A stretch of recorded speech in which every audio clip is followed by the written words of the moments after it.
And we're live. We are. We're late. After a few technical difficulties. We're late, but we're live. We're live. Aussie Craft Distillers shooting the shit. G'day all. My name's Craig from Craftworks Distillery. To my left is Luke.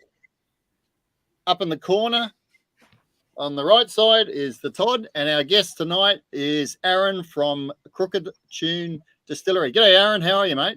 How's it going? Yeah, I'm good. And yourself? Oh, yeah. It's a Thursday. It's time for a drink. Yeah, absolutely. Yeah. Although I've been drinking every night anyway, so it's just another night, really, isn't it? Really? It's just a Thursday. Yeah. So let's start. What do you got in your glass, Aaron? What are you drinking? Currently I've got a Willie the Boatman, just an Albo to start with, and I'll move on to those. They're right here in the same precinct with me, and have been really supportive and all. And it's a great brewery. So I'm having one of theirs, and then I'll probably move on to one of my barrel aged corn liquors after that. So All right. Sounds like we've got some good things to talk about. Yeah. We do. Corn liquor. That's different. That's it.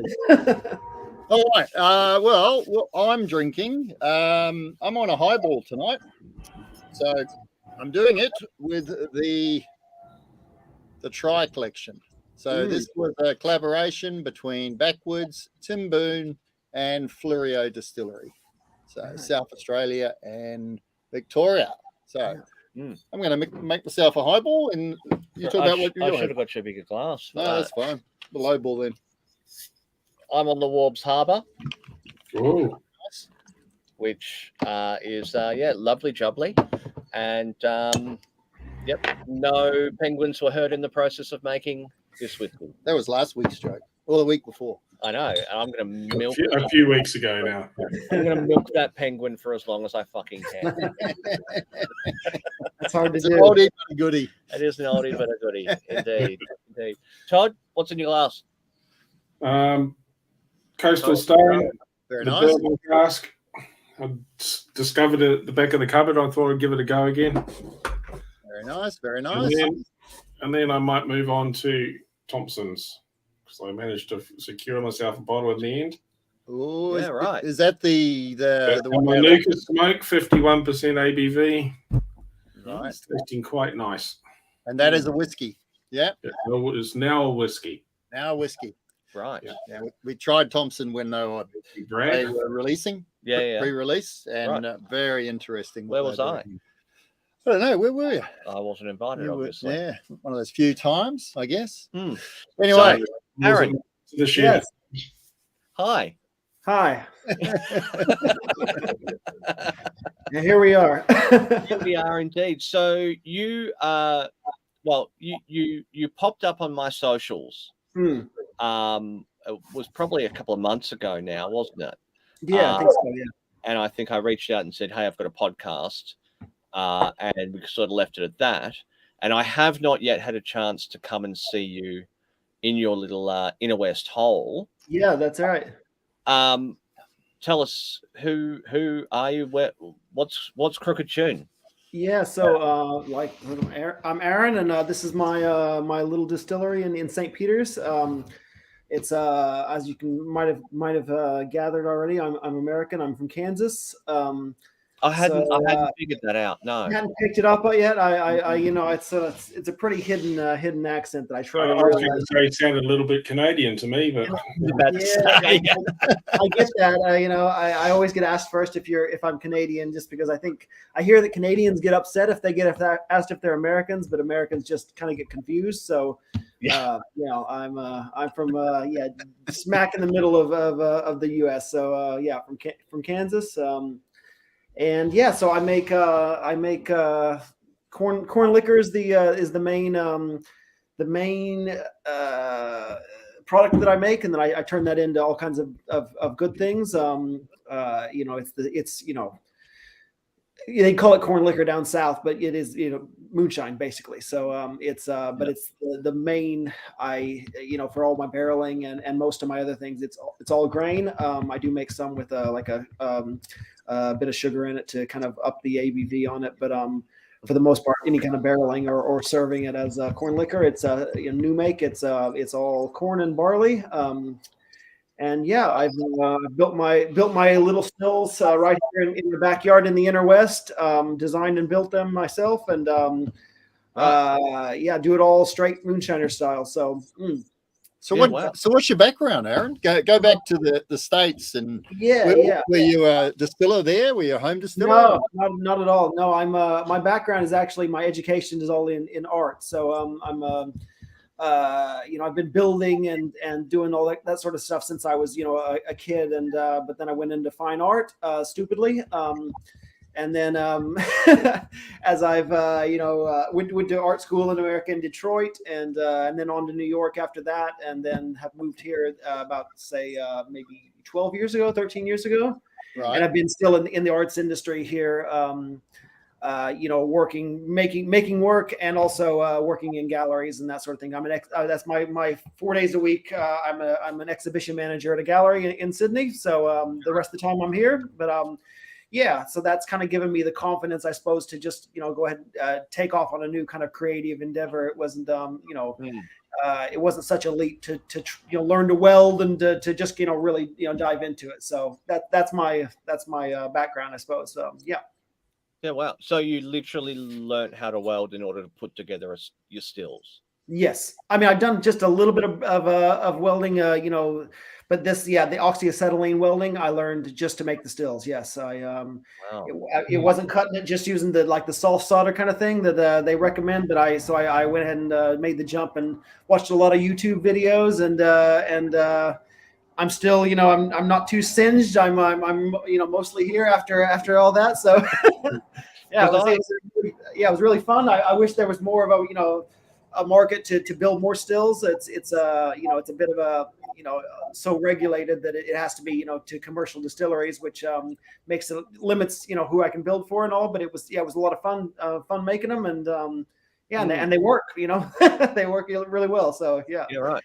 Well, I know that the still makers around the country are always well booked, and it takes quite a while to get a new still made, doesn't it? Yeah, you go on a waiting list, basically. Yeah. There you go. There could be another side business for you. Possibly, yeah. It was, like I said, it was a lot of fun making them, and and of course I couldn't have started it on such a shoestring budget had I had to go ahead and buy the stills. So that was the savings of, and that's kind of the idea of the whole place is that it's, if I can do it myself, or if I can figure out how to do it, I just do it. I don't, it's harkening back to, I mean, it's the way I was, raised, I guess, as well, but it's also, back to the moonshiner style of, kind of just really figuring things out and problem solving and, on the fly kind of stuff. So, that was, my, all my equipment and my fermenters are just, 55-gallon drums that I can heat with little, I can heat them with little aquarium heaters to keep the heat up over 20 degrees for fermentation. And I've got ex-dairy vats an ex-dairy vat for my mash cooker, and which I've retrofitted with some other parts. And my separator is a washing machine that I looked into buying a grain separator, and it was $25,000 for the smallest unit they had. And so I was like, what is it? It's a centrifuge. So I just pop my grain and the wet grain into brew bags and pop it in the washing machine and on spin cycle. And so, yeah, I get a huge, I get probably like a 90% return of liquid out of it. So it's a very, very efficient. It's time consuming, and it's I'm elbow deep in mash, but that's part of the charm, I suppose. Like I said, it's that is certainly part of the charm. You've got to love what you do. That's it. Some days I do, and other days I'm just but it's. I don't think I've ever heard of anyone using a washing machine in any part of the distillation process. Well, there you go. It's a clean. Peter Bicknell used it to Peter Bignell, yeah, he's yeah, for malting. Oh yeah, he's a very he's kind of an inspiration as well. So yeah, I mean it's like it's like I said, I just kind of thought about it and I'm like all that thing they're trying to sell me is a centrifuge with an auger in it. And like, what else is a centrifuge? Well, it's a washing machine. So I did go through. This is the second one. The first one had it got a little off kilter in there, and had a washing machine explosion basically. So there was peach mash all over the distillery. But I've learned my lesson, and in the next one I get them off marketplace too. So I'm not even buying first. I'm really but it's like reduce, reuse, recycle. What's that? Reduce, reuse, recycle. That's it. Yeah. So tell us about your stills. Yeah, so the stills are just I've got a 300-liter wash still, and the spirit still is 90 liters, and then I've got a little test still that I do for like a little 40-liter test still that I it's they're just pot stills with their, you can kind of see the one probably behind me. This is just the shell and tube condenser on the side of it. That's very much portable. In fact, if I needed to, and heated with electric, just elements. Which limits me in some ways. It would be great to be able to get, steam or something into there. But for now, it's it does the trick. I just have, again, learned what I can put in there and what I can't. Rye is not good for for the wash still. That exposed element. But other than that, it's they're just very rough and ready kind of stills that they, like I said, they really do the trick, and all good.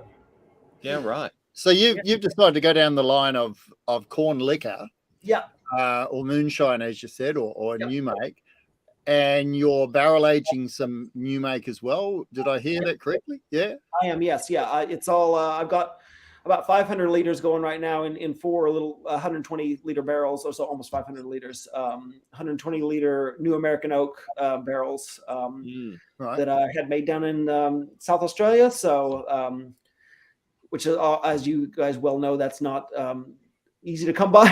So I had to source. I was like, which one's more cost efficient? Getting, shipping them in from the States or having them made here. But they just, I ended up going with, brand new barrels that were made down there. And, so who made those for you?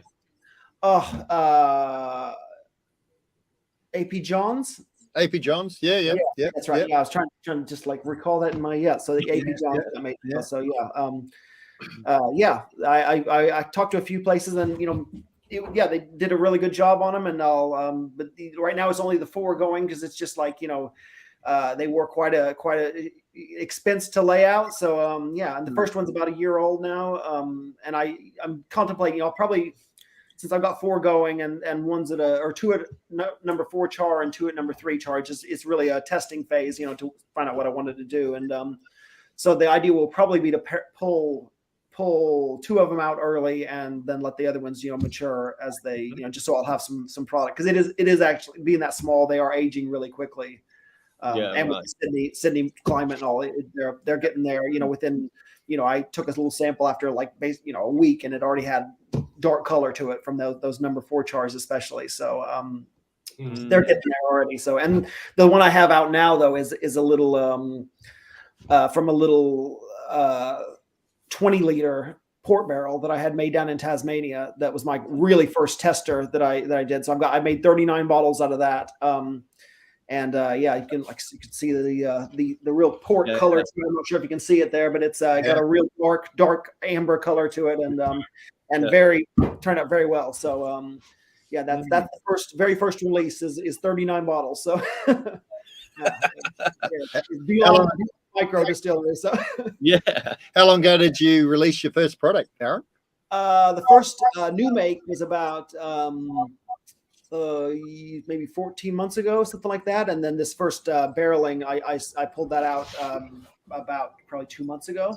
Right. Yeah. So and again with the new make, I'm also making I make my gin from the new make as well. So everything's. I'm not buying any product in it currently. It's all made it right here in my little space. So even my gin base, and I also make absinthe. I make call it Green Lightning absinthe from the new make as well. So it's triple distilled and proper wormwood, steeping and the whole deal. So it's 70%. So it's you know if you're drinking it. So it's but it's good stuff. So yeah, right. So you've got quite a diverse product range. Yeah. And then the other kind of big one is the peach moonshine that I made. Peach cobbler. Yeah, peach cobbler moonshine. Yeah, so it's all just a peach and sugar mash. So not grain at all. So I know like I'm planning on making some apple pie, which I've done kind of testing in the past, and that's on a corn base, but just steeping apples. But this is actually all peaches. I went out to Flemington markets in Sydney and bought 500 kilos of peaches and went to town. So yeah. Wow. So it's almost like I think a lot of the peach moonshines would be almost like a cordial, where it's they're adding kind of the peaches or the peach juice to cut it down to proof it down and all. But this is actually just made from peaches, and it tastes like peaches because it's made from peaches, not that it's trying to taste like peaches kind of thing. So it's like I've had some people think they needed more peach to it, but it's like it's really clean spirit with a bit of a peach aftertaste, which is quite nice. So and got to get a little bit of color back in. I steeped some dried peaches at the end to get the color back into it. So it's got a I was just about to say there's a good amount of color in that. Well, from the image on your website anyway. That's it. It's about 2 weeks of just I dry some some peaches, some fresh peaches down, and then to get all the liquid out of it, and then put it back in, so I'm not messing with the proof and all. So right. So where did you learn to distill? Just also from YouTube and books. It's stack of books. The main book I used was from Kings County in New York. I don't know if you know that Colin Spellman's book. That's the kind of the one I just started with, which is a really concise basic recipes to get yourself going, and it's that was the first one. But I found that I had to pull from different books to kind of things that weren't working for me, and then they were, and I'd read it in a different book. I get that one. So it's kind of an amalgamation of a bunch of different procedures and recipes. But yeah, that was that. And like I said, then I just, if I run into trouble, I lots of web searches and, just YouTube. Yeah, exactly. YouTube. It's amazing. Oh yeah. Well, I went on YouTube to try and learn how to weld. Because I got that bug as well. I'm like, that looks really cool, and I just want to, play with fucking welding. Yeah. And of course, everything that I have welded, I've blown holes in. Yep. So, it's still fun, right? Oh, super fun, but I can't fix anything to save myself. How much you spend on the welding gear for that? Not a lot. That's probably why I'm blowing. That might be the problem. I finally broke down and bought the proper oxyacetylene. Like I was trying to do it Bunnings style, and like with the little, and it just doesn't. I got the little stick welder.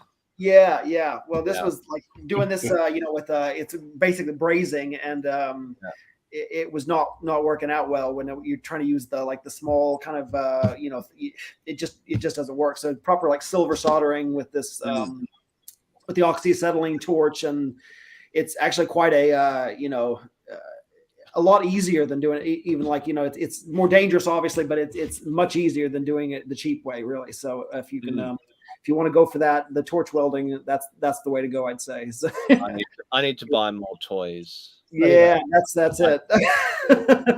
I really do. Less whiskey, more toys. I need more toys. More whiskey and more toys. Yeah. Whiskey, toys related to whiskey are the best. So, absolutely. So, have you, you could have gone into grain distilling, barley whiskey, and whatnot. Obviously, American background. Yeah. Is that purely the only reason why you went down the corn route? hark most back to moonshiner roots? Yeah, probably that's probably the major reason. But if I was doing it in Kentucky, I'd probably do barley. It's like, you know what I'm saying? It's like there's just not much of it going on in Australia. So that was the other thing. It was like, it's there's a pretty big hole in the market for people doing anything with corn. So it felt like it you can't really top some of these Australian distilleries are the single malt distilleries are some amazing, and there are some good people doing corn, but it's very much few and far between. It's really the huge minority is it's not done too often. So that as an artist, I suppose that excites me as well, that it's kind of a bit of unblazed trail that to do this sort of thing. But again, I think at this scale, it just also suits again the moonshine kind of idea of I don't know, not there's just I think different associations with single malt and I love both, but single malt and then moonshine and then on into bourbon, it's a different kind of vibe to it, I think, and I kind of go in more for the fun and the tagline for the distillery is never play it the same way once, and that's kind of it goes with it. Also, that's the other thing. It kind of started with the idea. So it's called Crooked Tune Distillery, and it started as a when I learned to play the banjo, which started from that. I had a sports injury and I had to sit on the couch for like 5 weeks and do nothing. So I just I got a banjo. An artist, somebody in the arts that also plays sport. I'm from Kansas, you got to remember, and Kansas, if you don't play sports, Right up in Plains. You're not in Kansas anymore. I've never heard that one. Yeah, it's a nice setup. Can you set me up for something about that's not a knife? This is a knife, or every place is a penguin joke now. It's a blast. The penguin. I've never heard that one before. I'm sure. I know. I'm a trailblazer with the fucking shit jokes. I don't even know that reference. What are you talking about? But, I've been waiting for 22 minutes. Come on. Glad to help. Yeah. So, but yeah, no, Kansas is it's big into sports, especially football and basketball, American football and basketball, and all of them, baseball and all of it. But my dad's a coach, and so yeah, I grew up playing basketball, and I continued playing it in Australia, and then tore my ACL catastrophically and did that whole fun thing. And so, yeah, I woke up out of surgery with a big thing on my leg. And they said, if you wake up with a big thing on your leg, you're going to be sitting on the couch for a long time. So in that, I, was bored and learned to play the banjo. And then kind of through that, I got into that style of music, the old time style of music, and kind of realized that 3/4 of those songs are about making moonshine. So I, kind of started thinking about kind of the cultural significance of all of it kind of tying together. So and then, of course, started researching the whole thing, and one thing led to another. Exactly, completely. It came from basketball, and now I'm making moonshine. So there you go. That's the classic story, I'm sure. A tale as old as time. Exactly. So moonshine has a name, it has a history, it has a definition. Yeah. And it's not I'm going to say this incorrectly, and I don't mean to. It's not mainstream, right? Yeah. But it's but people know about it. Yeah. Right. So how do you promote it? How is it people's curiosity that they it's an opportunity to try moonshine, because it's not something you can readily get your hands on. So how do you sell it?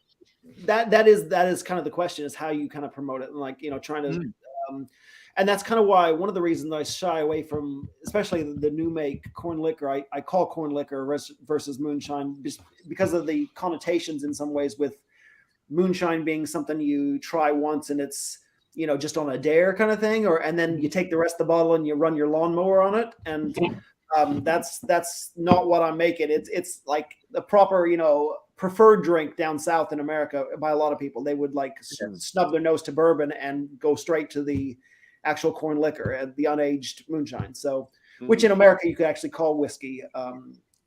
because there's no aging restriction on that. So, but yeah, it's I suppose most that has been the trick. I mean, making it and all that has been something I've kind of been able to wrap my head around, that learning process of that, but the PR and the advertising and getting people to, buy into it more. Once they come and have it at the distillery, that's become, most of where I'm making sales and that sort of thing. But like getting actual bottle shops and bars and getting them to buy into it and take it on, that's been really the trick. And that's what I'm still working out, how to convince them that it's not something that's a scary drink. So I usually send them like my cocktail menu as well to let them know that you can use it in cocktails and like, my corn liquor, I substitute for any sort of non-neutral white spirit. So, white rum or tequila, makes a great, make a great margarita and Manhattans. And it's not it's got a real, sweet, nice flavor to it. The new make. So yeah, that is the trick, is trying to get people to buy into it. But it seems like Sydney, I don't know. It just feels like it's on the cusp of it all the time, because there's a lot of interest in that sort of the American cultural thing. There's tons of Sydney bars that are just like almost like American theme parks. It's like it's not even reality, but there's and if they could, that's the hope, is to get it into those bars and let them really run with it and promote, because it's also most of those bars also have live music, and it all kind of goes hand in hand with the Now I noticed as well that on the website you've gone in the name, so Good Corn Liquor, LIQUOR. I thought the Moonshiner Way was LIKK. It is probably you're correct. Yeah. Yes. Liquor. LIKK. Yeah. ER or A. Really?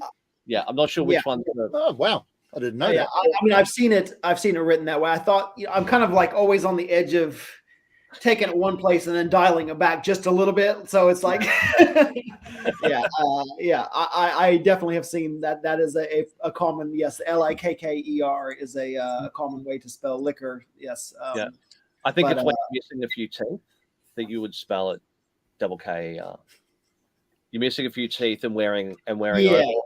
Yeah. I've got my teeth. I've got overalls that I don every now and then around here, just to give the people what they want, kind of thing. But I guess I do need to probably start working on losing a few teeth, and that might knock a couple of bar fights. This is what we look like in overalls. Yeah, there you go. Yeah. That's nice. Yeah. Oh, you got a real moonshiner hat there. That's that old fedora with it. It's very popcorn Sutton. I like it. It is very popcorn Sutton. I just realized that myself too. Yeah. So we had Spirits of French Lick honors guests. Okay. Alan Bishop. Is that Indiana? Indiana. Yeah. The distillery is called Spirit of the French Lick. And Alan's very much into the history of Indiana. Hoosier. I think it's Hoosier. Hoosiers, yeah. And he's right into the deep dive history, but not just of Indiana, just American whiskey, American spirits. Yeah. So it's I find the whole culture of moonshining and heading up into the forest and trying to just keep your illicit still running. Fascinating. It's got a romance to it, and there's no difference to Scotland. Early days Scotland before it was exactly the same thing, wasn't it? Well, the Scotch Irish were the ones bringing it to the States, so they would have known that that history once they came to the States anyway. So they were just continuing on the tradition, the Scottish tradition. I mean, of or the Scotch Irish tradition of making it from whatever they had. So they corn was plentiful when they got to the States, and that's what they ran with. And but I agree. It's like, watching the or seeing that documentary with Popcorn Sutton, and the going out and testing the water by the weeds that are growing by the he could tell apparently which one what was the better water source by which weeds were growing by the creek. And it was it's I don't go quite that far, but I'd say I get as close as I can. And I don't think you would want to capture any of the water running through the canal there. I think you're probably correct. It would be Peters. Yeah, I don't. It'd be a very distinct flavor, that's for sure. A certain dead body aroma. Notes of notes of death. Airplane fuel and I think that. I think you're probably correct. You're not helping the cause promote. You would probably get. What? He's not using that. I'm not using it. Probably you would probably end up getting a little bit of extra ethanol come through though. You probably would, but that's you'd up your hospital visits as well. So I don't know if you could distill all that out of no matter how many times you ran it through, get some of that out of there. So I don't think you can get rid of the St. Peter's Canal out of anything really. So just on the waterfront, where do you get your water from? You obviously use town water. Just town water, yeah. Do you do any sort of filtration or anything to improve it, or not much treatment? I mean, it's good. I think it's good water, and it's the pH is good, and so it's I don't do any sort of any treatment really to it. So I haven't had any trouble with. I'm always trying to get my fermentations to get a little more yield, and that's one of the things that I may tweak a little more with really refine the pH a bit. But other than that, I haven't had any problem with it. Right. Yeah. So how I have no idea about the fermentation of corn. To my understanding, you need to use enzymes, or you've got to there's an extra step or a process aside from mashing. Are you using malted corn or unmalted? No, unmalted from Voyager. I get it from Voyager Craft Malt out in the Riverina, which is they're amazing. And, Oh, there you go. Hey, there it is. I didn't even see that. Yeah, they're awesome. Stu, they are a sponsor of the show. Oh, well, there you go. I expect my food bag of corn to come tomorrow. It's they're great.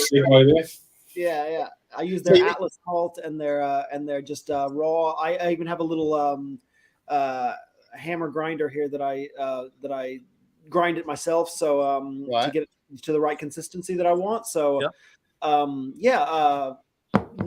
just the process. I mean, it is different than single malt in that you have to obviously get your mash up to boiling to gelatinize the corn. So near boiling, I get it over like maybe 95 degrees in my little 600 liter mash cooker, and then get that up to boiling, and then obviously then drop it back down, and I put the malted barley. I only use malted barley, and then I do actually use a few enzymes, but I kind of find that it's a very marginal. I'm kind of I don't think it's actually all that necessary. It gets me to the gravity that I'm looking for without the enzymes. So, then the barley goes in at back down to 60 degrees, and then I just kind of let it fall on its own all the way down, 70 degrees to, and then by the time you put the barley in, it drops it down to 60 to 68 degrees, and then on down to 60 degrees, I just let it kind of fall on its own, and then start the cooling process to try to get it down, because I have to do obviously in one day, get it down from boiling back down to under 30 in the span of a day. So that can be a bit of a trick. So in winter it's been a lot easier, but summer it's I've got a glycol, pump some glycol through there to process, and then a big fan that blows across it, and and then then transfer it over, and it's open, so it's on the grain, which is the other big difference from from single malt is you ferment on the grain. Yeah, so when everything's right in there, and then the straining comes after the fact. So which right. So you ferment on the grain, and then you pump across into the still, and you separate the grain. Well, from into the washing machine. Washing machine, yeah. and then into the end of the still from there. Exactly. Yeah. I'm with you. Yeah. Yeah. So, and I've got it. When I first started, it was just like I kind of made the rough calculations of what would do what. So my mash cooker does three fermenters, 55-gallon drum fermenters, and then the 3 fermenters will fill the wash still twice. So, and then from that low wines, I can get then 1 into the 90 liter, or sorry, that run fills the two runs in the wash still fill the spirit still once.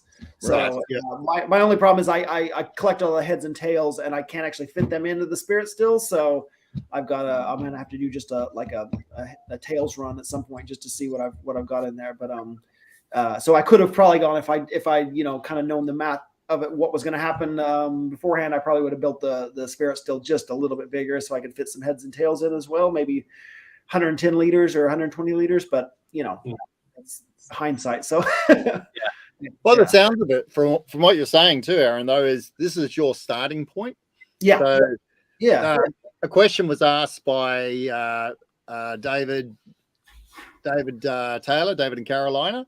Where do you see yourself in 5 years? It's a good question. What's your plans? Yeah, it's never to. I just don't ever see wanting or any desire to be, like it was always meant to be.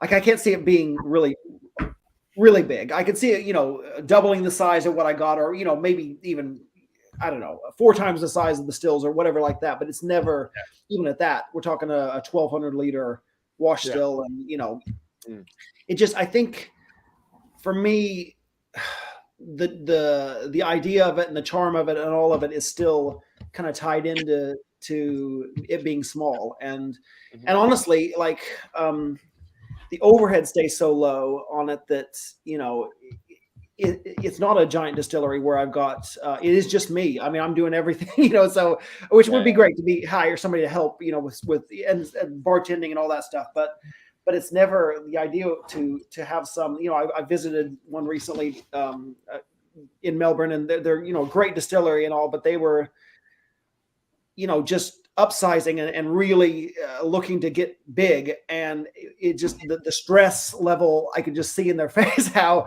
stressful and how it was just barrels everywhere, and just it seemed a bit overwhelming, and that's not really my goal. I mean, if I did upsize my stills, I would want to still make them myself, because that was the fun of it, and that's the and if it's not interesting and not fun, I don't see what's the point really. So it's kind of I want it to be a business that's viable and enough to have a living, but it's never meant to, I'm not trying to be Jim Beam, or it's I would like to stay boutique and hands-on and small is kind of the idea. So 5 years from now, I'm not really sure. It's like everything's kind of always up in the air with this sort of thing too, because it's like even the space that I'm in, they're doing a big development at Precinct 75, and so it's up in the air whether any of us will be able to stay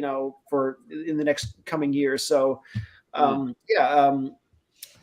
but it is so agile that, like, again, I see the big breweries and distilleries and thinking about moving all that equipment and stuff, and it'd be a real pain for me to have to move this stuff, but like it can be done because it is still agile, I guess, and which is a nice, the good thing about being small is being very agile, and I can't.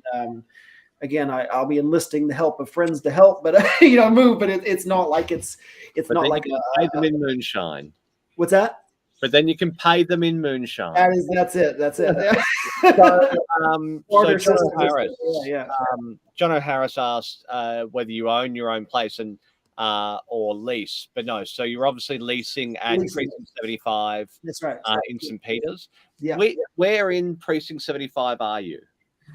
So it's on Mary Street. If you know, Precinct 75 sits between Edith and Mary, and I'm on Mary. So Willie the Boatman's on Edith's side, and I'm on the Mary side, right off the street.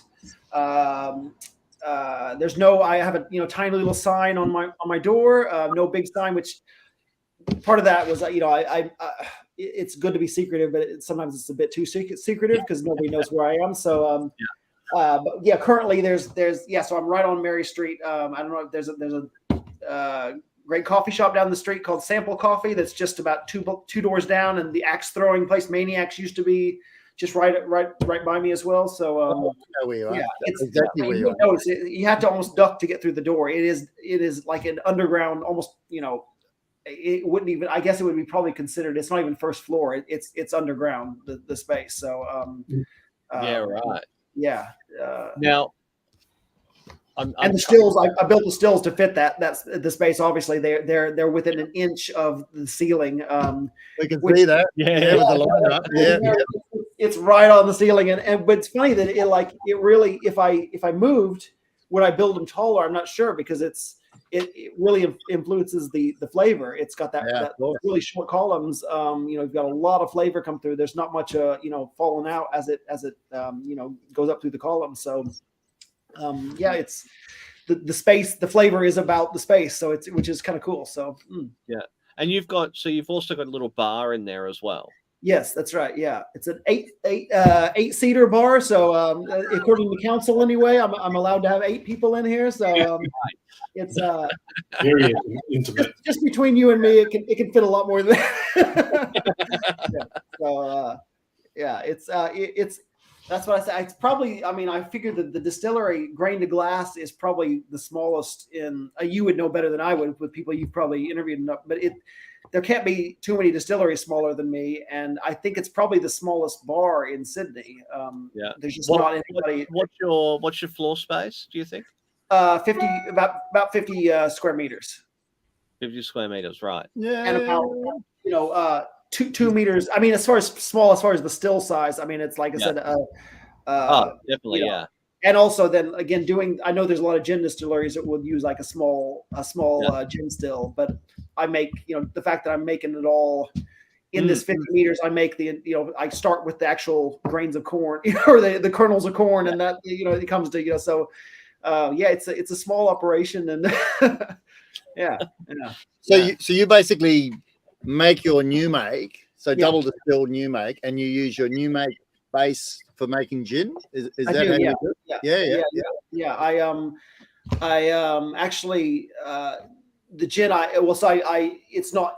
it is double distilled gin, so it's I get the low wines and then run that through the spirit still with. I've got a little probably can't see it in the corner there, but there's I've built in an attachment for my spirit still that has a gin basket on it. Yeah. Okay. So you're doing infusion. Yes. Yeah. Yeah. Well, I mean, yes. So So I mean, the idea was originally I was going to do some bathtub gins as well, and I may still. I mean, again, it's all experimentation, and it's. But I thus far I've just done infusion. Yeah. Yeah. Right. So, and I kind of change the recipe every time just to. Again, keep things lively, and my theory is that as long as it's good, it can change. From batch to batch, it doesn't have to be the consistency can just be the quality of it, and not necessarily that it tastes exactly the same as the batch, the previous batch. So yeah, which is very, very hard to have a consistent product when you're a small distillery. I can vouch for that. Yeah. Especially, of course, Well, even larger, even larger. Certainly. Yeah. It just, I don't think it is possible. Yeah. Well, I don't know. I mean, another one I visited. They had a mass spectrometer that they were for the whiskey. That everything's got to be so consistent with the color, and it just was like, again, mind-boggling of like I can't imagine ever, wanting to care about that sort of thing. And like, it is what it is. And it's like, if you're sacrificing kind of the interesting flavors and all that stuff just because you want it to be the same every time, it's like, I don't know. It seems really like I get really bored. That's the other part, is like I get bored quickly. So it's like, I've got to keep it lively and, try new things every, as I go. So, yeah, right. Now, so with you said that you had a, was it a port barrel? Yeah. Which was a small barrel. Yeah, that's right. Yeah. You've got the 4 barrels that are the new Virgin American Oak. Yeah. Do you see yourself experimenting with other barrel types? And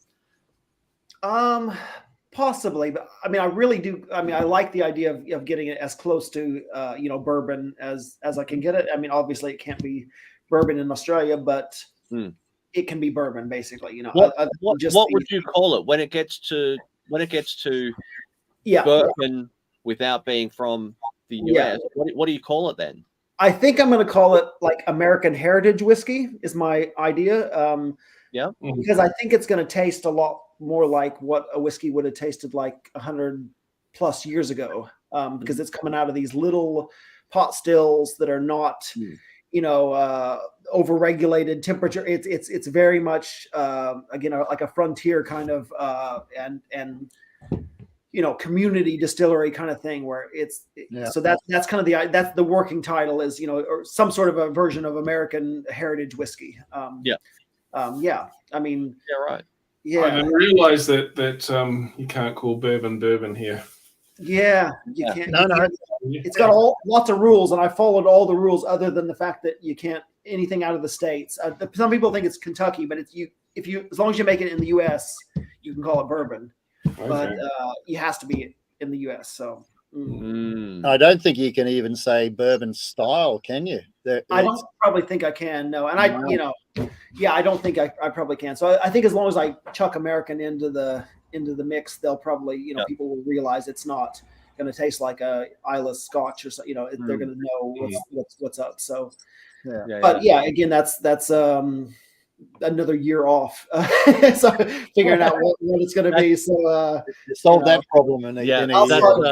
Cross that bridge when I come to it. So tomorrow, I'll check out also the little port barrel was it's from Transwood barrel in Tasmania, which is another great little cooperage down there, which is they're really amazing. We had them on as guests well over a year ago. To be honest, year and a half ago now. We had them on as sponsor, and they were sponsors last year as well. Yeah, they're really cool down there. They were showing me all of their cooperage tools that were just how no one knew the things I'd never obviously seen before, because it's just specifically for making a barrel, which these rounded blades and things that it was just it was really interesting, and they know what they're doing. So as does AP Johns as well. So it's But, so have you been studying your barrel maintenance as well? Or have you had to do any barrel maintenance? No, I haven't. No. All I do is I give it I go over and I rock it like a baby every now and then and tell them, that I appreciate the work they're doing. And what's that? And tell them that they're doing very good. They're doing good. I give them pats. And, exactly. That's as much barrel maintenance. No, there's no. I don't see. There's no leakage or if that's what you mean. Like, I do check the levels on them. And, when you've only got 4 barrels, it doesn't take long to do a survey, does it? Exactly. I don't have to get in a golf cart and drive around the grounds. It's like. Yeah, exactly. I just, like I said, just give them little rock them and give them a pat and tell them good work and keep it up and psychological maintenance. So what do you think that you're appealing at the moment primarily to the hyper local market, the inner west crowd, and hoping that they're spreading the word?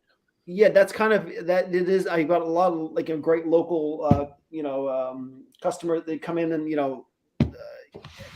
they're yeah, that is basically where I'm getting. But I do get some people from other places in Sydney, and then I also get people that try to take an Uber to Willie the Boatman and get dumped off in front of my because there's Mary Street, which is me, and they're and so that I get a lot of just like accidental customers that then stay for 3 hours and hang out in the bar and the because I built it just by it's like my lounge room, so it's really comfortable and warm and people and it's so small that it's also like it's one table with like lounges around it, so people sit with people they don't know, and I've had it multiple times where people have gone out with the people they've met.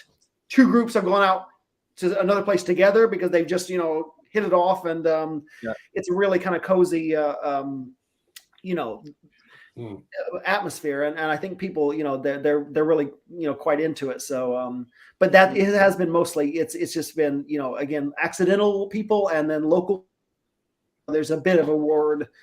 I had a little write up in Time Out and that sort of thing, and that kind of boosted up where people were coming in from or starting to come in from outside of this general hyper, like you said, local kind of thing. So which is cool. So it's a bit of a creative hub where you are as well, isn't there? I mean, there's a lot of creative people in that area.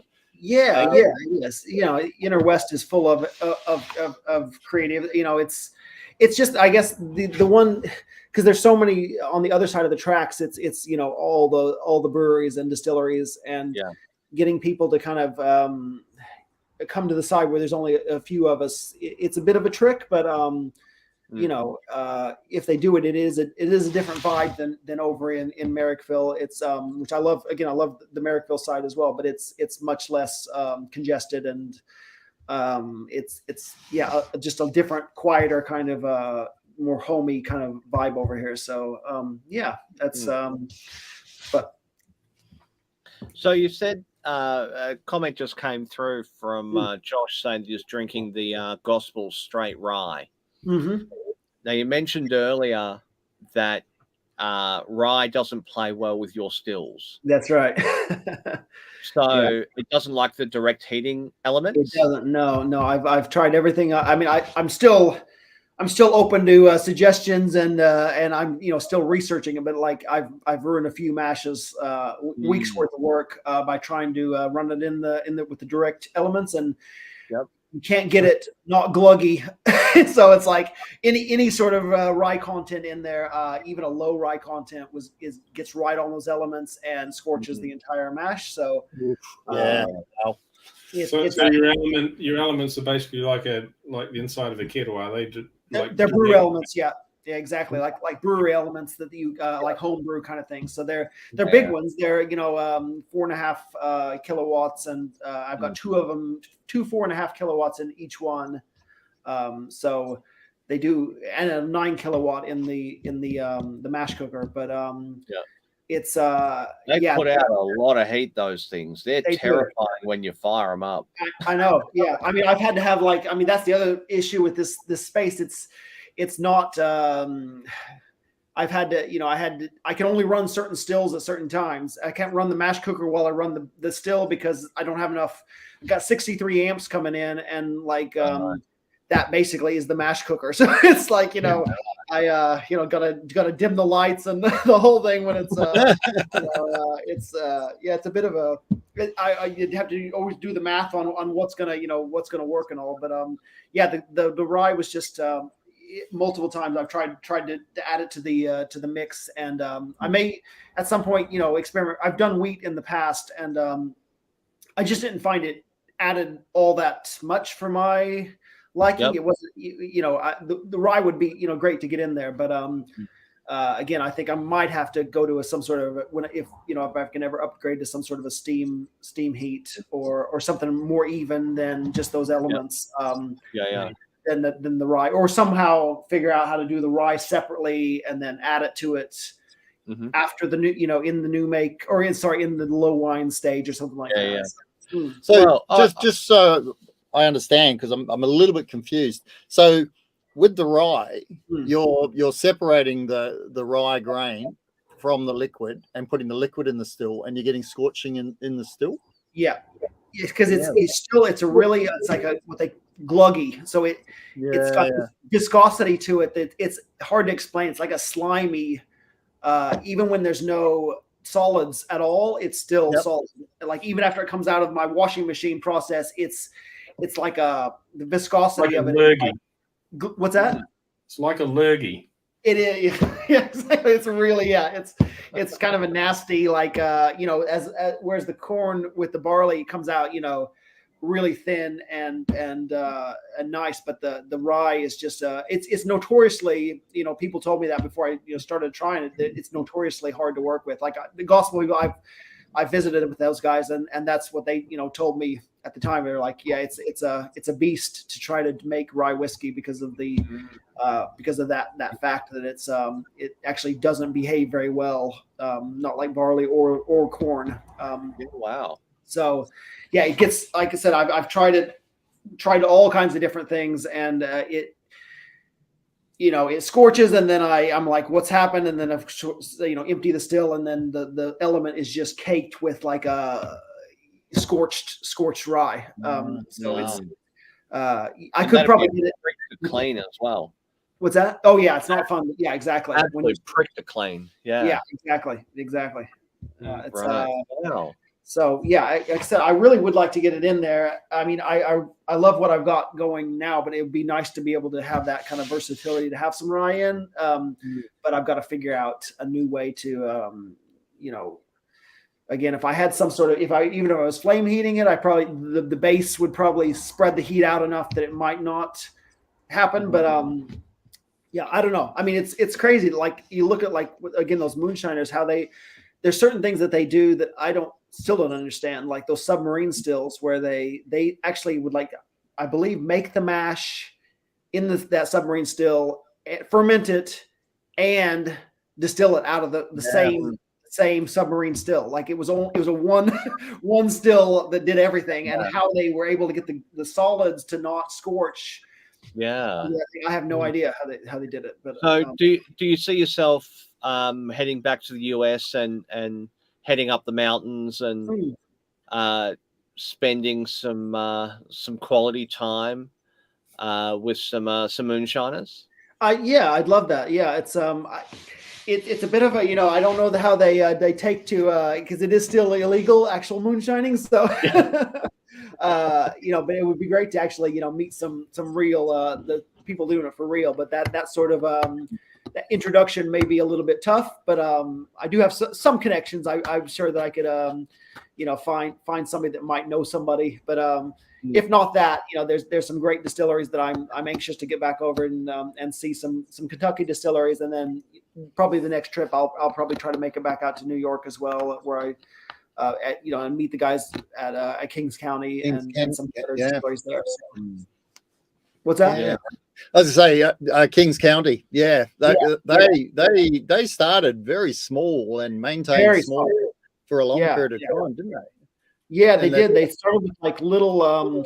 I think they just were hobby stills that they just bought, off the internet, where they're like what I've seen, because I think they still run them as their test stills, and they're little stainless. I believe they're like little stainless steel stills with a copper column, probably that. Maybe I don't know, 50 liters or something like that. And they had 5 of them going. I think maybe 24 hours a day, where they had, because it's a 2-partner. It's Colin and his partner, and they would run them just all the time. So that they were running that that operation for and making it work. And doing it legally and making it work, and then. They've moved though into the Navy Yards down in Brooklyn, where I'm not sure exactly how they were able to get that building, but it's some really beautiful historic brick building down in the Navy Yards. It's that they're now in, which just looks like the best spot in the world to be doing distilling. I mean, it's a funny thing because they're the first. It's only Colin is, I believe, younger than I am, and they're the first like distillery to, and don't quote me on the numbers exactly, but like the first distillery back in since Prohibition in New York City anyway. And they've only been in operation since like, I don't know, 2012 or something like that. Like nothing was happening in the city for a long time. But it's an interesting thing because people think of all this distilling being in America anyway, being a rural Kentucky kind of thing. Before Prohibition, it was as much, if not more, in the cities. And the reason Prohibition shut those down and they didn't come back, but the Kentucky ones and the rural ones just kind of kept it up underground. Kept everything kind of, on the down low. And then once Prohibition ended, they were back in operation. So, but it is like, cause it's kind of, this, what I've got going here is a very urban, version of moonshining. So it's, it's an interesting thing because you always think of like it only being the backwoods kind of thing, but it was very much an urban distilling with an urban thing as well. Absolutely. And a lot of rye back then too, wasn't it? Yeah, absolutely. And rum, rum was huge there as well. So, yeah. I mean, it's quite hard to hide a distillery, I think, because you can smell a mash from a mile away. Yeah. You know what's happening. Yeah, absolutely. Yeah. I mean, that's here. I do get a lot of people coming in off the street just because they smell the distillery outside on the street. So it's I think you got to like imagine how vast though those hills of Kentucky are. The hills are fine, but you're winding your way through those hills and. But in an urban environment, certainly difficult. Yeah, absolutely. So, given that you are so close to Willie the Boatman, can you see yourself doing a collaboration? Yeah, I've thought of that, and they're, like I said, they're good friends and very supportive and all, and we just haven't really talked about that yet. But that would be something I'd be definitely interested in because they're also, their Albo Ale, which I'm drinking tonight, is a corn ale. So they do incorporate it into their into what they're doing as well. So yeah, absolutely, yeah. A PM whiskey. Yeah, a PM whiskey. Yeah, that's right. PM corn whiskey. Yeah, that's right. That's right. It's I don't know how he feels about how. Well, he's a big supporter of Willie the Boatman. I'm pretty sure of that. Wow. Yeah, I used to see him over there. Yeah. His face is on the can. Of course he is. Oh no, there's a long history with Albo and Willie the Boatman. Oh yeah. Right before the election, I was seeing him. Like I walked in there and he was just there, and I was like, I think I know this is really like because American politics, you just wouldn't see an entourage and limousines and it was just he was just at the table that I was talking to the Pat and Willie the Boatman. I was talking to him and there's Anthony Albanese. I'm like. Like I felt like there was a red dot on my head, or like I was going to be like somebody. They were didn't get too close to him, so take the shot. Exactly. I just backed out of the situation. This is too weird. Yeah, that's funny. Yeah, but how good's the Albo beer too? It's a good beer, isn't it? It is a good beer, yeah. They do good stuff over there, yeah, for sure. Have you done a mixer with it, a Boilermaker between yours and the Albo? I haven't yet. No, I should do that though. Yeah, missed opportunity. I know. Well, it's it's another opportunity. Distilling and brewing. doing it all. Cocktails, and I'm like, yeah. So how many days? So you said you're working 4 days a week. Yeah. So then you've only got 3 days in the distillery, actually working. Yes. How do you find time to distill and run the bar and? It's worked down to a tight science now because I also have 2 daughters that I look after. So it's like it's down to a. It's a tight schedule. I'm here I work 6.5 days a week. So now I have my Saturday mornings luxuriously off till about 4 o'clock, and I come back in here. So I was doing 3 days in the distillery, and now I've cut that back to I just basically figured out a way to smash it all, timing wise, into a shorter amount of time. So say on a Friday, I'll get the mash going, and then run the stripping still from the week before, and then again on Sunday I'm running the second batch of that same run. And what's that put me to? So I'm working in the distillery on say like a Friday and a Sunday, but then I'm also here on Saturday nights. So that's the half day. So that adds 6.5 days of doing, working. So but it is what it is at the beginning. So it's And when is the bar open throughout all of that? The bar is open on every Friday and Saturday night, 6 to 10, and then most Sundays. I advise people to send me a text message or whatever, get on Instagram or whatever, just to make sure I'm here, because there are days that it's like there's nothing. Either some, recently I've been skipping a few mash weeks, so some days I haven't been here on Sundays, but it is open every Saturday and Sunday, or sorry, Friday and Saturday night, 6 to 10. So that's the consistent time. And in the future, I may start taking bookings on other, nights, so I can, even make my week even more tight, and come in after my other job and run the bar. And but right now it's I've been valuing sleep over that. So Sleep is for the week. Yeah, I was gonna. Yeah, that's right. I'm feeling pretty weak sometimes. Yeah, look, I think you're going through the pains of starting up. It's I can relate to that. I can still relate to that.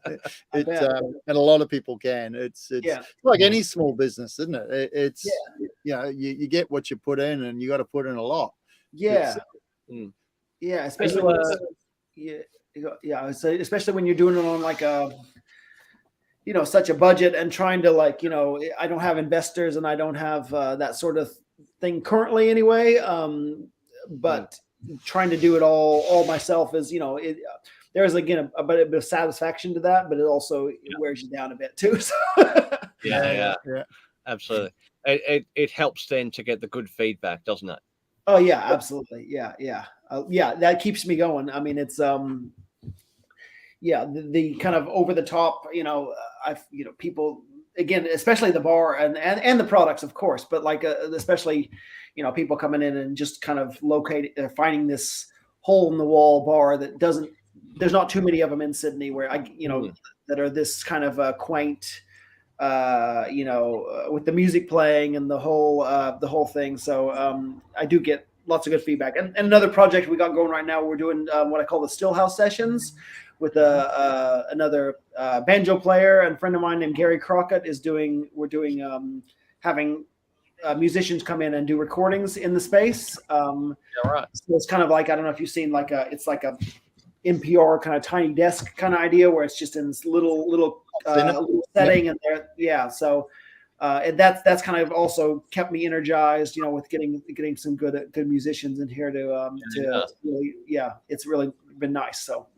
So you must take a lot of satisfaction of when people come into the bar, they light up, they see your space, it's totally unexpected, and then they taste your spirit and your cocktail, and they smile, and they say, "This is good. We love this. We're enjoying it." That must must energize you. Yeah, it does. It's like, and like I said, they'll stay for not even intending to come here. They were trying to go somewhere else, and they end up here, and then they stay for 3-4 hours. Just because it is such a comfortable, place and unique, and the spirits they really are into it. Everything I make, and the cocktails, and then if it's a good night, I'll sell a bottle or two as well. And it's very encouraging, because it's, there are times where it feels like it's just a daunting task, but to have people tell me, you really can tell that they hope it doesn't. They hope it does actually continue on and it stays afloat. That keeps me definitely keeps me going for sure. Yeah, nice. Yeah. Jono Harris is asking if you run distilling classes. That's something I've thought about for sure. Especially because I really do float between commercial distillery and home distiller. I mean, with the things that I'm doing, and there are things again like the washing machine tip and things like that can be translated easily into a home distilling kind of atmosphere. So it is something. Sure the wife is going to really love you putting your mash in there. Yeah, yeah, everybody's clothes smelled a little bit like just like like burnt corn in here. Yeah. It's like advertisement as we all walk down the street and there's the aroma of yeah. Only had a few disasters in that blowouts in the bag, and you've got like a whole washing machine full of loose corn, which is Yeah. I have my washing machine right here in the distillery now, so my own dedicated spinner. So yeah. I'd actually talked to the people at Hopping Grain here in Merrickville about maybe organizing something to get some classes, because not to whatever, but like I do think there's things that I would have liked to have known, little workarounds and things like that to kind of use in home distilling or that sort of thing. So the only challenge there is that distilling at home is illegal. Dude. Just the idea of home distilling, people like to understand. Absolutely, exactly. That's all I'm saying. I'm not promoting. That's all we're saying. Yeah, it gives you a more intimate understanding of. I could even show them how to fill out the licenses to get their own. That's yeah. So, how did you go? How did you find the licensing process? To get started and go legit.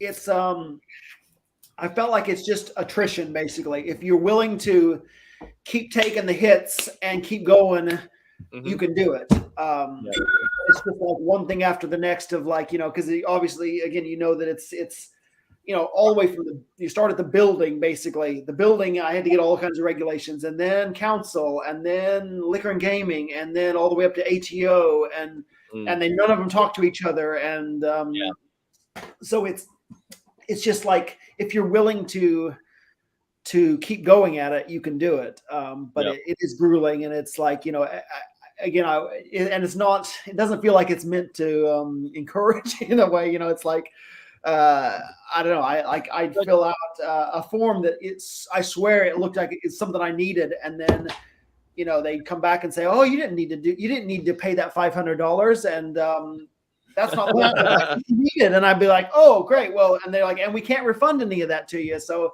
it looked exactly like something that, and like nobody's there to tell you exactly, which it's very, but if you're willing to keep at it and like, you click on these online forums and like the one page and it says, do you have your blah, blah, blah license? And no, and that'll take another 2 weeks. So then you do that. And then you click to the next page after that 2 weeks is up. And it's like, do you have this? And no, again, and back to it again. And it's just like one thing after the next. But if you stay at it, you can do it. It's not like they're going to, in the end, if you tick all the boxes, they're not going to stop you. But it's like, if you're willing to just keep banging your head against the wall, basically, and go through all the channels, it can be done. What was the biggest challenge with the space in terms of the safety aspect for getting the license? Yeah, I mean, challenges. I had to do like, I sort of, like I did more welding. I did some MIG welding and made bars for my windows and all that stuff. So the ATO would be satisfied, because they're only interested in not safety, but in getting their, product. Yeah. Stolen. So But again, at my size, I don't actually, because of the rebates and stuff, it's a good system in that way. But as far as safety, it was mostly just fire, fire extinguishers and that sort of thing. It wasn't as crazy as I thought it would be as far as that goes.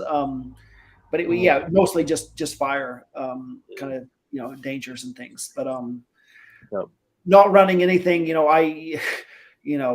somebody asked me one time if they could have like a cigar night in here, and I'm like, no, absolutely not. I mean, a good cigar, yes, I love it, but like, no, you can't. What do you see those barrels over there? That's like, so I think it's quite. It is a very if you do it right, it can be a quite safe, no open flames or any of that sort of thing. So but it was mostly just no flaming cocktails on the menu. No flaming cocktails. No, exactly. I see people doing the thing with their little torch. I'm like, no, it's not going to happen.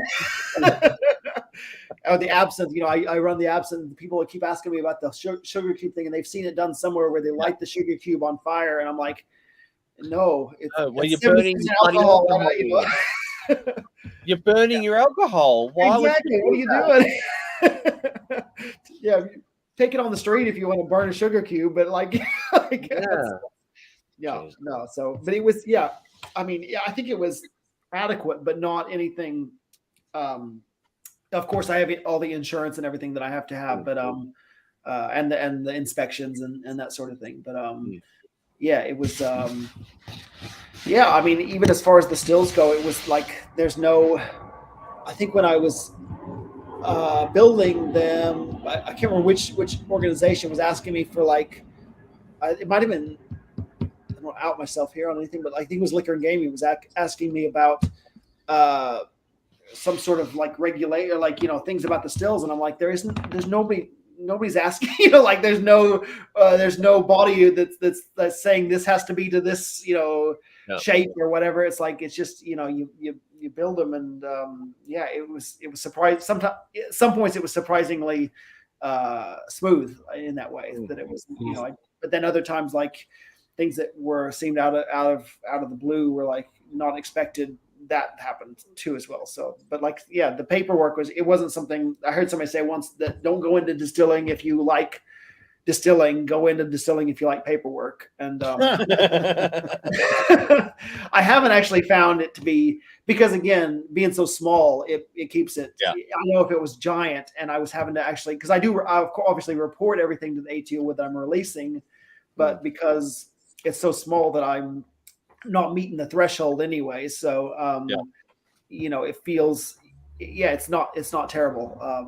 It's just, you dedicate a little bit of your time to doing ticking the boxes, and it's fine. So, right. Yeah. So are you doing any, aside from obviously 6.5 days a week, are you doing any markets, or where else can people find you other than on Mary Street? Yeah, I've done, and I'm currently looking into other markets, but it's also just been with scheduling and all, being that was kind of Sundays are my distilling days and that sort of thing. But I am looking into doing more markets. I did the Summerhill market, the flour mill, the ones at the flour mill. That was good before Christmas, and it is a pretty big commitment again to be running it by myself and trying to drag tents and product, and it's a pretty big endeavor, and again, finding the right one would be I think a great benefit. But and then it is in some bars around town, and some it's some liquor stores around town, but primarily right now it is just here and online is my main to taste it. It would be here, but again, currently I'm looking, I'm checking. It's just, I think again, also I think a lot of these liquor stores and bars are not uninterested. They're just not on the same time frame that I'm on. So I'm like, it needs to happen now, and they're like, all right, well, we'll pop in 3 months, we'll see, and then so it's just, which fair enough, they're busy as well. So, but the primary way would still be to come here or to buy online. Yeah. Well, so the online is crookedtunedistillery.com. That's right. Yeah, and there's an online crookedtunedistillery.com. I'm flashing that up on the screen now, and I'm also going to put it into the comments. Hopefully, I can still do that. Yep. Maybe yes, somewhere here. Crooked Tune, there it is. Go. And that's the place to book online too, as far as if you want to have a night at the, you can book online to make sure that there's space in the cocktail bar. That's the way to do it. Wow, just seen a photo of your cocktail. It's cool. Yeah. Thanks. Yeah.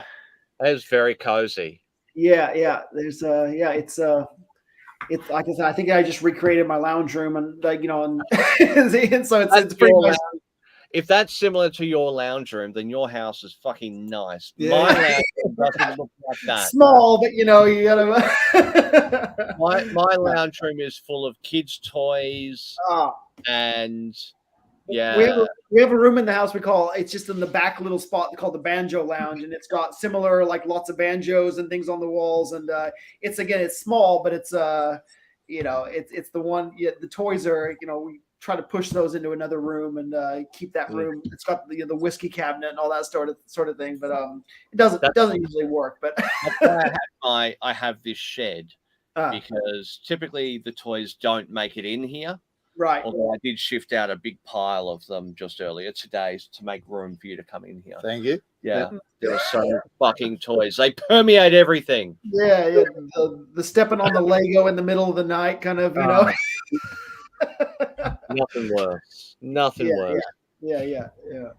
Well, thank you so much for joining us at late notice. We did only speak earlier this week. Appreciate that. No problem. Yeah. To come in. Again, this place is agile. I don't have to talk to my PR people and my, I can just, I show up and. I did make contact with you and then get my people to talk to your people. Yeah, that's right. My people who because people being the same people as Crafty's people. Underpaid. There's three people. Three. I got my people. Todd, I need to get some. I need to get some people. I don't know. I know someone who's going quite cheap. If you want. Okay. We'll do my people as well, right? Awesome. Yeah.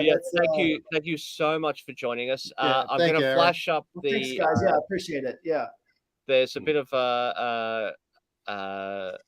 good luck coming in there from Jono. Yeah, really nice. Yeah, thanks. Good luck in developing the business and definitely the right direction. Yeah. That's nice. It's exciting, and I'm going to have to certainly drop in. Yeah, and have a poke around and have a look, and I want to come in when you're distilling. That's when I want to come in. Yeah.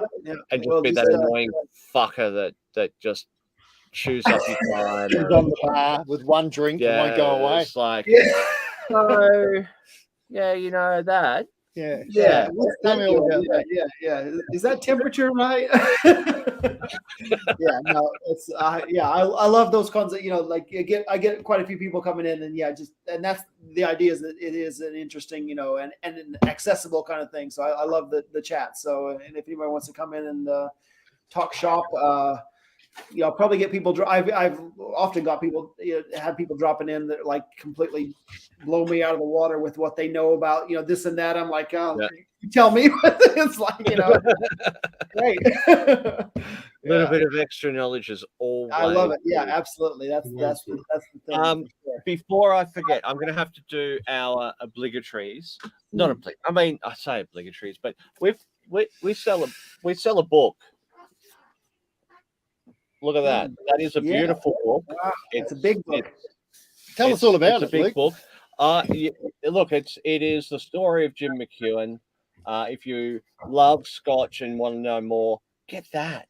Buy it from us. Yeah, get on the website. It's on our website. You can only buy it from us from shootandshit.com.au. It's really, really easy to find. You go to the homepage and there it is. There's a link there. It's not pre-order now, though. It is order. We do have stock. And For those of you that have ordered it, I'm shipping it tomorrow. Yeah. All right. We've got some orders in the system. Yeah. Yes, I'm shipping them tomorrow. Yeah. It's really heavy and walking, like carrying it down to the post office. Sindel. I do it with You've bottles. seen these arms. There's not a lot there. But it is a very, very cool book, and certainly a great thing to have on your shelf. Please do grab it. shootingtheshit.com.au. We are going to be heading down to Whiskey on the Murray at the end of July. It is the 28th, 29th of July. Yeah. down in Corowa. Yeah. So we will be there drinking. Are you? Yeah, working as well. You're working. Yeah, I'm working. Apparently, yeah, working and promoting. Working. The rest of us are drinking. Yeah. See, this is what happens when you invite friends along. So, are we friends? Oh, I didn't know that. Are we friends? Oh. That's Find nice. out something new every day. But you've got a couple of releases coming out. Yeah. I've got a first smoked whiskey coming out. So bottled, some of it now, and yeah, that's coming out. And the colour is basically the one behind us. These are the bottles behind us are actually the smoke juice. Yeah, that one behind you. Behind me, yeah. With a lone bottle embossed. Yeah. Because I got bored. Sometimes you emboss them, sometimes you don't. With a Willy Wonka thing. Like a golden ticket. Yeah, like a golden ticket. Yeah. You win nothing. Now we're crapping on. You have a nice embossed label. Well, if you're lucky, absolutely. If you're lucky. Hang around, Darren. I'm gonna play our sponsor outro. Just quickly though, I am gonna flash them up because and mention them because I haven't done the voiceover yet for the outro video. So we have, in no particular order, the Australian Gin Appreciation Society on Facebook. AGAS. Something there if you like gin. Good people, always posting, and pretty good ideas for your next bottle of gin to buy. We've got Saverglass, who are, well, they make glass. Where do you get your bottles from? Alibaba. Somewhere deep in mysterious China. Yeah. They're cool bottles though. They fit the style. They're really nice. Saverglass could probably do a version of that. Yeah. At a pallet at a time. At a pallet at a time. Yeah. That's the thing though. Yeah, that's great. Yeah. You wouldn't. I don't think you would fit a pallet in your little space there. Probably not. No. Probably not. No. Yeah. And I think the wife probably not too happy about having all those bottles at home. That's I've tried to shift them all here, but it's a challenge. So yeah. Voyager, who we spoke about earlier, you get your corn and your barley from all up from Voyager. Yeah, that's right. Yep. Stu and Brad, we love them. Yeah. Can't do without them. Yeah. We didn't talk about yeast. Oh yeah. We didn't talk about what yeast do you use? USW6. SAF spirits. Yeah, right. It's, I'm still playing with that a bit, but that's the one that's most available in Australia. So that's the one I've been. It's specifically for American style whiskeys. But Seeing as you've done now a number of brews and use that yeast a lot, you've probably got your own hybrid culture going on in the distillery there. With a bit of wild yeast and bacteria. Of wild yeast and bacteria, yes. So Mogwai Labs, one of our sponsors, can come out and they can, take a few swabs here and there and culture your right. Yeast. Yeah, right. Sign me up. Yeah. Yeah. Small operation and doing some good things. So I think we've got them coming on sometime soon. I think, Todd, to do a yeasty deep dive. Yep. I think no doubt. No, we have. It's lined up. Yep. It will. Yeah. They're coming on. Yeah. We've got Wyandotte Cooperage, Yeah, Andrew Young and Co. Yeah. Down in the Fantastic Barossa. Coopers down in Barossa. Yeah. He's always got capacity. I mean, he'll take on more. No, what? Yep, carry on. The Dubbo Winter Whiskey Winter Festival that you've just been to. Just been to it. It's fantastic. So make sure you all come next year. It's going to be bigger and better, and it was better this year. So it'll be bigger and better next year. Even better next year. Even better next year. Awesome. And we also have Long Rays. Another new sponsor. Long Ray's doing all your mixers, your tonics, your dark soda. The dark soda with your aged corn liquor would be quite interesting, I think. Yeah. I do a dark or a cola, and I make what's called cherry bounce, which is like a cherry cordial. About 40%. So it's an old colonial recipe but I use dark a cola with that. So yeah. But the Long Ray's dark soda is really actually just drink it on its own because I really like it. Yeah, right. Get into. I'll bring a sample over and we'll have a little taster. Yeah. Try it with the corn liquor. I think. I reckon that'd be awesome. Yeah, really good. Again, thank you very much. Thank you to Aaron for coming in. Crooked Tune Distillery.com down in Precinct 75 in St. Peter's in Sydney. Thank you very much. Hang around. I'm going to play the outro, and please, everybody, like and subscribe, and we will catch you next week. For Todd, who have we got? Next week, who have we got? Long Todd on the bus. Somebody. So actually, next week will be Saturday. Yes. Thursday. Yes. And it's going to be Starwood at 2 p.m. our time. Yes.